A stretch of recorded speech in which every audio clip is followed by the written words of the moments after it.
Good morning, church family. Happy Sabbath. My name is Marie, and our first song we're going to sing is God on the Mountain. When I read the lyrics to the song, it reminded me of what God did for me in the deepest and darkest time of my life. God had impressed me to share it with you. I've never shared this with anyone. Not even with Taj, who was in a precarious situation. It was the year 1981. I was 18 years old when I first fell in love. He was 22, tall, fair, and handsome. After I graduated from high school, I moved in with him without my parents' consent. At age 19, I got pregnant out of wedlock, and my valley began. At my first trimester, I was in denial. I convinced myself that my period was just late, but it never came. I got bigger and bigger. I couldn't have my pregnancy anymore. My parents finally found out, and they were very angry. I was a big disappointment in my family. I gave my family a bad name. I went into a deep depression, and I cried a lot. I felt like a failure. As a baby grew, it got worse. I dropped out of college because it was getting too hard, catching the bus to school. At 6 months, I picked up the phone book, and I looked up Planned Parenthood. Back then, they didn't have Google. Someone told me about an abortion, that Planned Parenthood did abortions.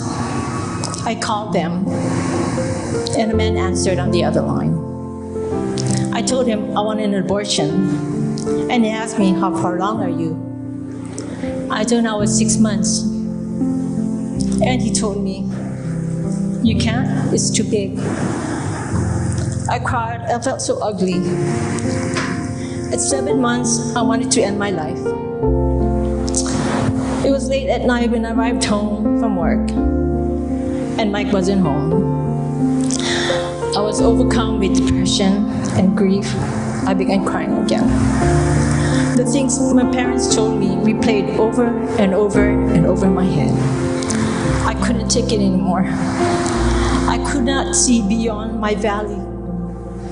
I didn't want to live anymore. I went up to the rooftop on the second floor, and before I was going to jump, Mike came home. I froze. I didn't want him to see me, but he did. He yelled.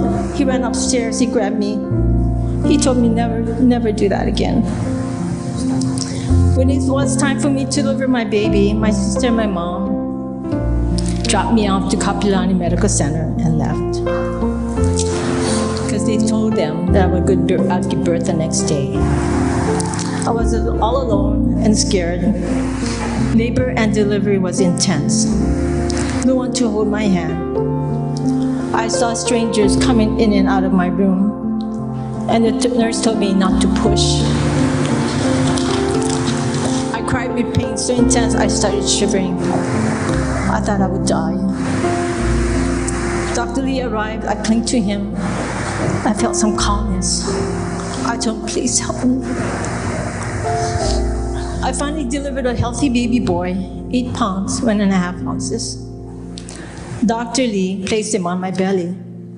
I looked at him for the very first time, and he batted his eyes. He was beautiful, and I fell in love with him. All my sadness and my pain was gone. Looking back at all I went through, God was with me. He kept me and Taj safe. Satan tried to destroy him, but God prevailed.